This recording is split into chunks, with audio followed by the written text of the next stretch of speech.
Hello and welcome to the latest episode of Looks Like We Made It. I'm Izzy and I'm joined by Managing Director and Creative Industry Expert Chris to talk all things video marketing. We are the father and daughter who run the video production company Howell Film, and we help everyone achieve amazing results with the power of video across all platforms and media, including TV, in a professional, creative and engaging way. Couple this with a clear video marketing strategy that puts target audiences first, your campaign is guaranteed to deliver. We're always up for candidly conversing about creativity. On this episode, we are answering the question, in these difficult recessionary times, where should I position my marketing spend? So, without further ado, let's get started, and of course, never miss an episode every other Tuesday by giving us a follow or subscribe, as well as finding Howell Film on Instagram and LinkedIn. Let's go. Let's go. Hello everybody. Hello. Well, the first question I would ask is, when you've got a stinking cold, like you obviously have, why don't we just record a master version of that? I will do when I don't have a stinking cold. Okay. I would, but I don't want to sound like I sound like this all the time. But so this is the first episode we've had in a while where it's just me and you. How do you feel? Guestless? Listless and guest, guestless. just as I don't know. I suppose we've got to question what all. Got to actually talk to each other now. Talk to each other. We've had some brilliant guests though, and we've got some great guests coming as well. More to come, which is great news. So let's crack on. So this is obviously, I don't want it to be we don't want to be a miserable one, do we? Yeah, we don't want a depressing episode, but it is important to talk about is that actually, all of the doom and gloom from, the news, and you can't help but look at things are getting quite difficult for a lot of people. And we're not going to be sort of flippant about that. It is tricky. And you've seen how many recessions in your lifetime? Ups and downs. This will probably be my third in business. This will be my third recession we've had to weather, and it's really, really hard. I mean, it's as I say, it's difficult. It's not a nice place. There's no good news. But I think that without sounding like some old sage, there are lessons that you can learn. And you learn a lot about yourself. You learn a lot about your organisation, and you learn an awful lot about the people around you and the people you associate with. But if we all sort of stick together, what is, as true as kind of, day follows night, it will be over. The only sort of real sad thing is that not everybody's going to be there at the other side. So, but you got to sort of get your seatbelt on. And I think that get on with it. I think that it's the very old adage of what doesn't kill you makes you stronger. And but unfortunately, it's going to kill loads of businesses. Yeah. And that's a real shame, because people, through no fault of their own, have worked. They've invested money. They've invested time. Their expertise. It's such a shame. It's a shame for them. It's a shame for the wider economy. And it's a really difficult situation. But specifically, our question today is to do with, where do you position your marketing spend in recessionary times? And one thing I will say is, from my experience, is that marketing is literally the first thing that gets chopped.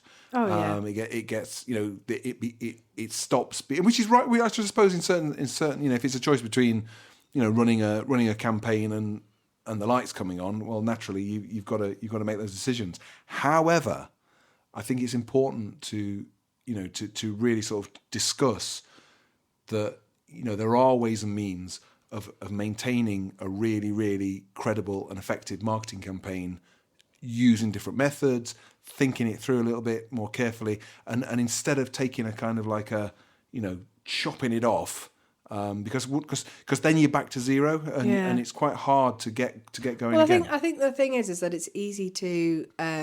We kind of saw it in the pandemic, which is where the short-term emergency becomes more of an immediate thing to fix than looking at the long term. When you're in survival mode, often having that ability to look a year, 2 years, 3 years into the future is really hard, because when the times are so bleak right now, it can be hard to kind of have that longer view and think, well, what happens after that? But I think that, so in that moment, in that kind of, not a panic moment, but in that moment where businesses are thinking, right, we've got to survive this, you cut off the things that are in yet that mean you don't survive. So it's like you keep the people who can keep your business rolling in the current situation. 100%. But then it's marketing. What marketing does is it keeps your business, it ensures your business rolls in the future, ensures it keeps moving later on, further down the line. So is it about having,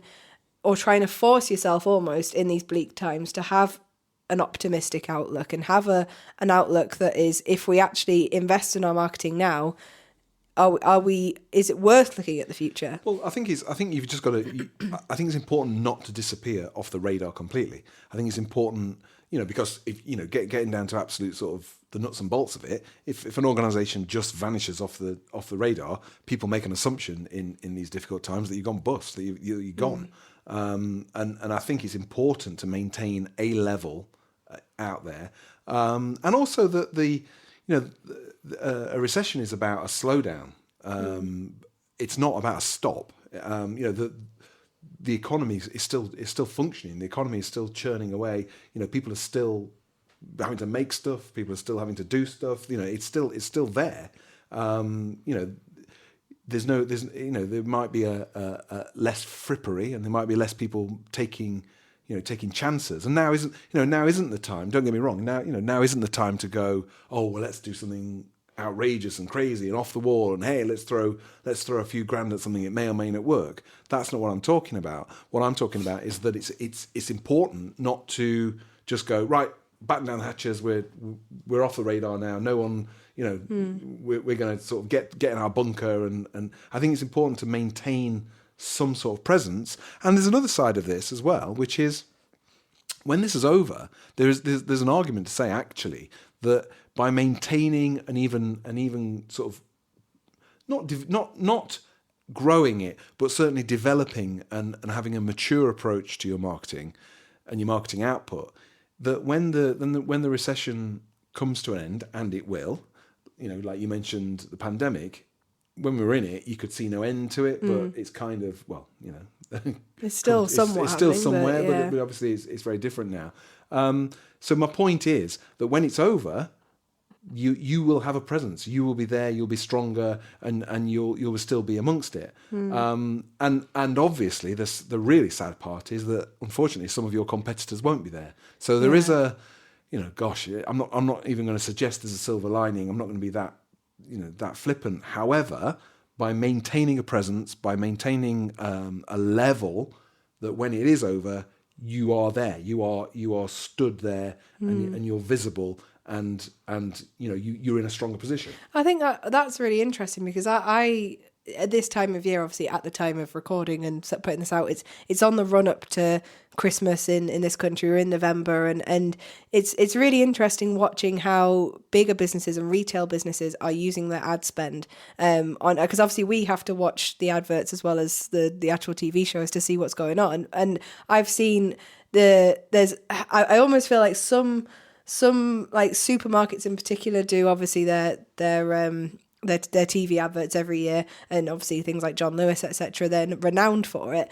But then I've seen this not like people are treading lightly, but they have to tread a certain path at the minute, which is that you look at the news and you see that disposable income's dropping, cost of living crisis, etc. But these big supermarkets, these big retail people are still putting hundreds of thousands into their marketing and their advertising but they're trying to tell a story that's not go buy loads of stuff and have a great time. It's a story that they still have poignant messaging that isn't patronizing people. It's not necessarily telling people to go spend loads of money. Instead, it's kind of having to tread that fine line between we're here, we're not going anywhere, we're supporting you, but there's not really a sales element to it, I suppose. You're right. I think I don't like the term particularly, but I think there's a degree of having to read the room. Yeah. I think that it now isn't the time to say, okay, let's go out and buy gold leaf covered, massive posh things that cost loads of money. Now's the time to concentrate on, a lot of the advertising campaigns now.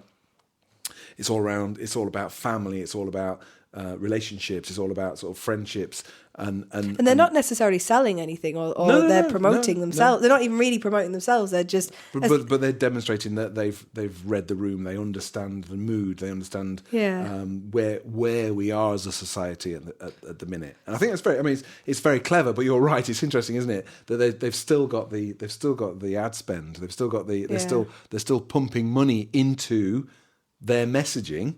That makes people feel like, oh yeah, I can relate to that. So it is clever. You can attach, obviously, I don't know, they're trying, I suppose, to attach the feeling of friendship, warmth, family with Tesco or with Asda or whatever, which is kind of, the crux of a lot of these things. But in terms of so if someone is wanting to carry on marketing, and particularly for smaller business, obviously they're the big players, but the really small businesses, maybe solo people or whatever it may be, when they're wanting to carry on marketing, they're wanting to carry on promoting stuff or creating their own content, how far do you think people should be treading that line in terms of you don't want to be going out there and how much do you talk about what's going on at the minute for a business? Well, you don't want to be you don't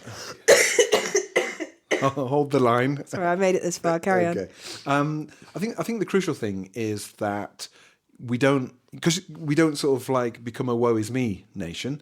And there is a danger that you can talk yourself into misery. You can talk yourself into a kind of, oh no, it's really, really, really bad. It might only be 2 really bads instead of 3 or 4 really bads. And again, I'm really, really cautious to just caveat everything I'm saying that, this is not, there are lots of people under lots of pressure, and this is not about, us being flippant or whatever. This is literally just our take on the situation. I'm really clear that we demonstrate that. However, there are, spring will come, and there is, the people will still need stuff. People still need services. People still need, in a way, people need reassurance more than anything.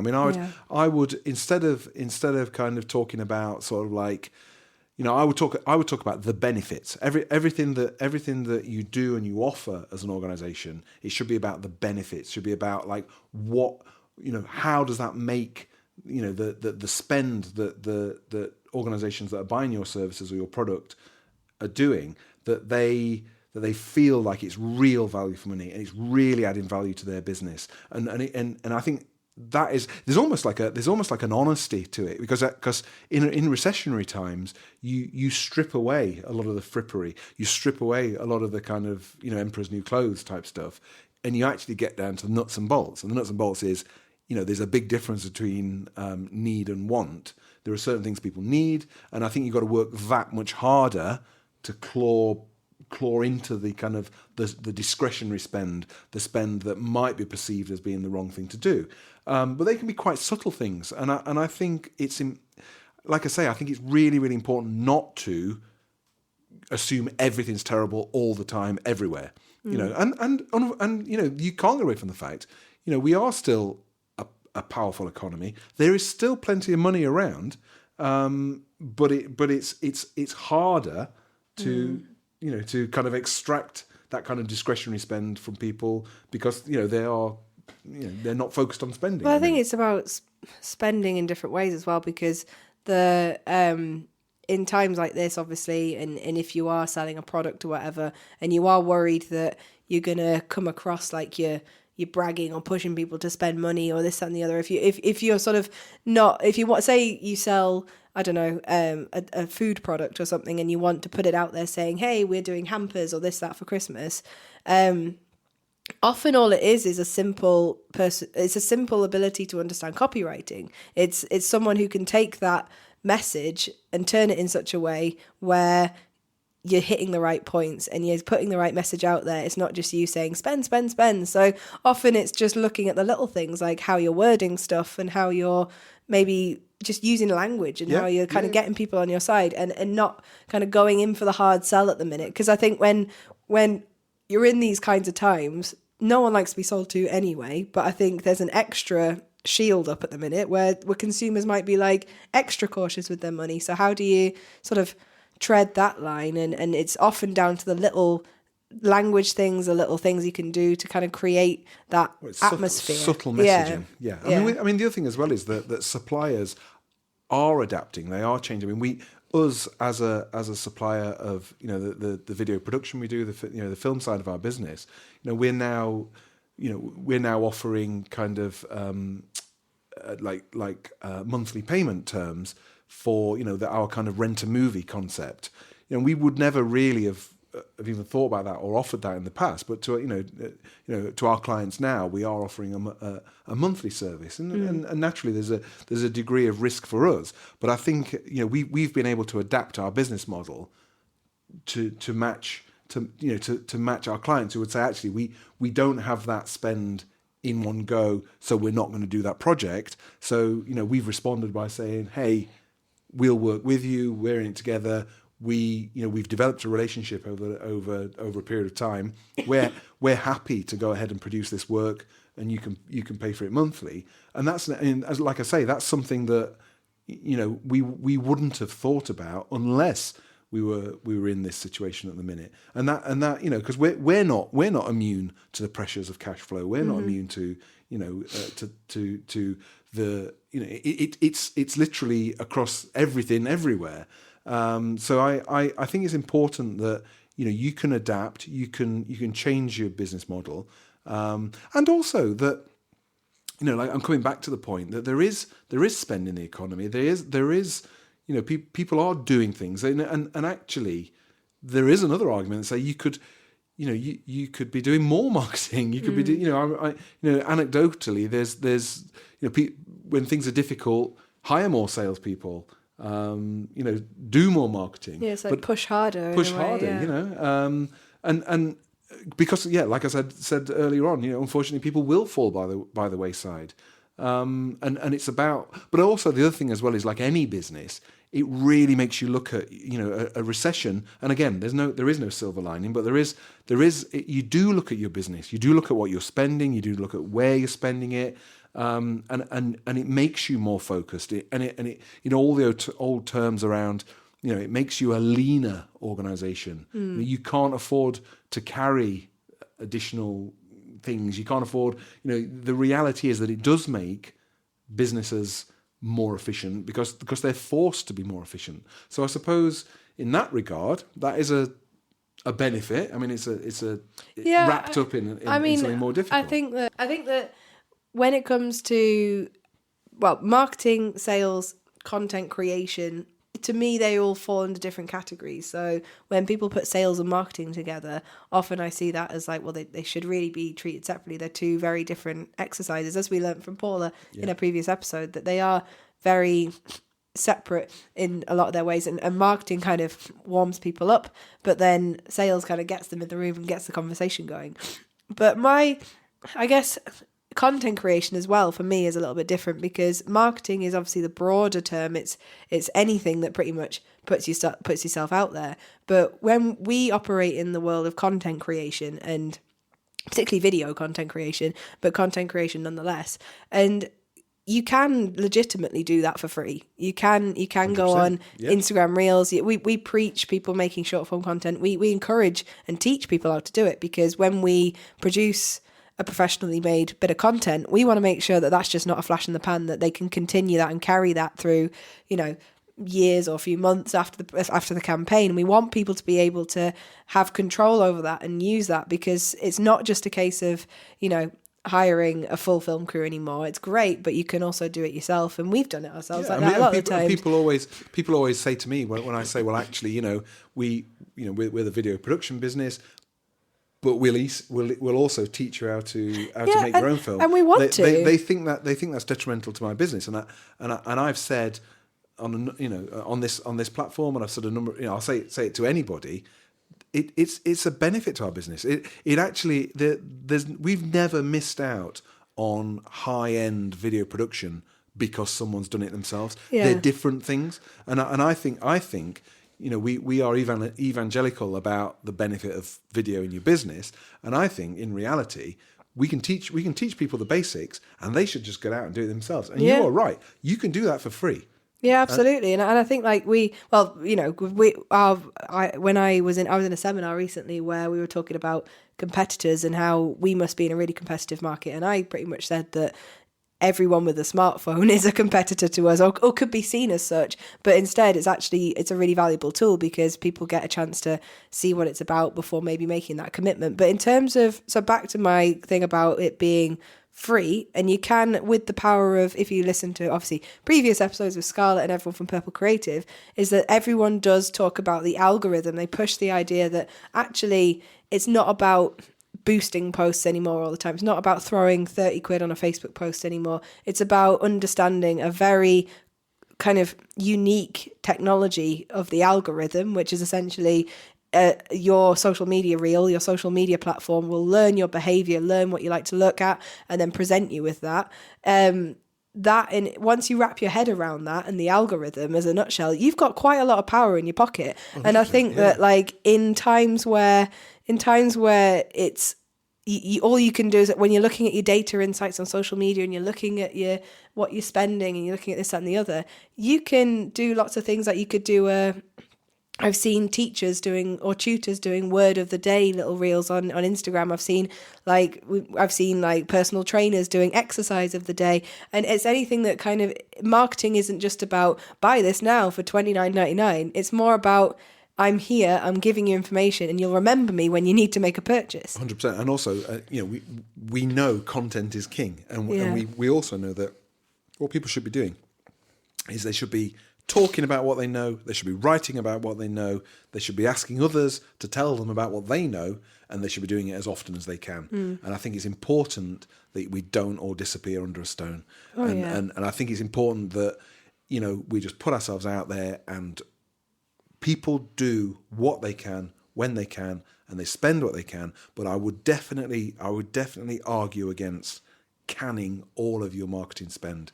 You can tone it down, you can choose to divert it, you can choose to whatever, but I think just vanishing off the face of the earth, riding out the storm and then expecting to be in the same position you were in prior to the recession, I think you're going to have gone backwards, regardless of the business, regardless if you are somebody running a business, a sole trader running a business from home, or you're a big company with tons of employees. It doesn't matter. If you vanish, you start again. And I think that would be my takeaway from this exercise. That it's tough. It might seem counterintuitive, but you need to be doing stuff. And as you pointed out, that doesn't need to cost you anything. But if you have a marketing spend, you should maintain some sort of marketing spend. And depending on your industry, depending on the time of year, depending on what you do, when you do it, I think it's still important to learn from people who are still very visible, perhaps like the supermarkets you've mentioned and other brands. Learn from that and take your own spin. You don't need to be doing tons and tons of stuff, but you need to be doing something, and I believe in that. Because even the Co-op. Most recently, they've said they're not putting a Christmas advert out and they're donating all of that to a food charity, which is in itself marketing as well, which is brilliant. Yeah, and that's commendable, whatever. But the beauty of that is it's a double win because you know about it. Yeah. People are going to benefit from that on a charity footing, which is great, and that organisation are going to get goodwill from that. And I think that's a good example of someone thinking through. It's okay, we're not spending this on an advert, great, but we are doing this. But they've told people they're doing it, and that is also important. Not in a mercenary way, not in a ooh look at me way, but in a harsh reality of a marketing agenda. Love it. That was very intense, wasn't it? That was borderline a grown up podcast. Well, wasn't it? I'll end up I'll have to give you obviously my last question, which won't be too silly because we're keeping a very serious tone here. Okay. But future episodes will be a bit more upbeat if you're feeling a bit down now. But but my question is, what are you most excited for 2023? What am I most excited for 2023? Seeing as we're coming up to a new year.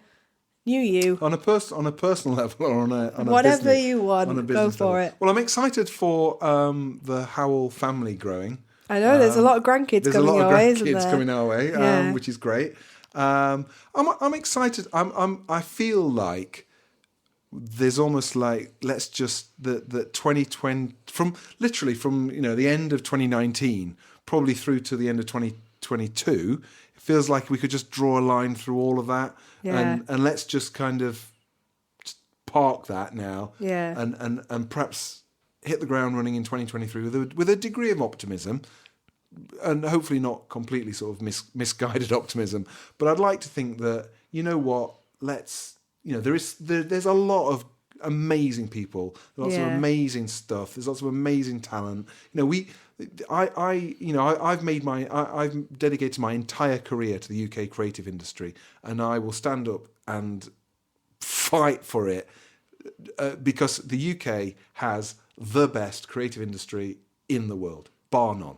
I'm lucky enough to have visited quite a few places, and there's nothing like it. We are off the scale, whether it be whatever it is, music, art, anything creative in the UK. I am, granted, I'm naturally prejudiced towards. We are brilliant. This is the most mature, the best creative nation on the planet, bar none. And I think we need to embrace that. And plough forward in 2023 with our head held high. Jesus, that was inspirational. I feel like I need to put like music underneath it. Wow. There you go. Okay, to follow that, what I'm excited for in 2023 is not being pregnant anymore and being able to eat soft cheese. That's So there's the yang to my yin. So there's a really powerful inspirational thing, and then there's me. So that is it for today. We hope you've enjoyed listening. Of course, if you enjoyed us so much, feel free to give us a rating and let us know what you think. If you have a question for us to answer, or you want to be a guest on our podcast, please go to www.howellfilm.co.uk and drop us a line via our contact form. There's still plenty more to talk about in the world of video marketing. Once again, we're Chris and Issy from Howell Film, and we help everyone achieve amazing results with the power of video across all platforms and media, including TV, in a professional, creative and engaging way. Couple this with a clear video marketing strategy that puts target audiences first, your campaign is guaranteed to deliver. Of course, never miss an episode every other Tuesday by giving us a follow or subscribe, as well as finding Howell Film on Instagram and LinkedIn. Bye for now.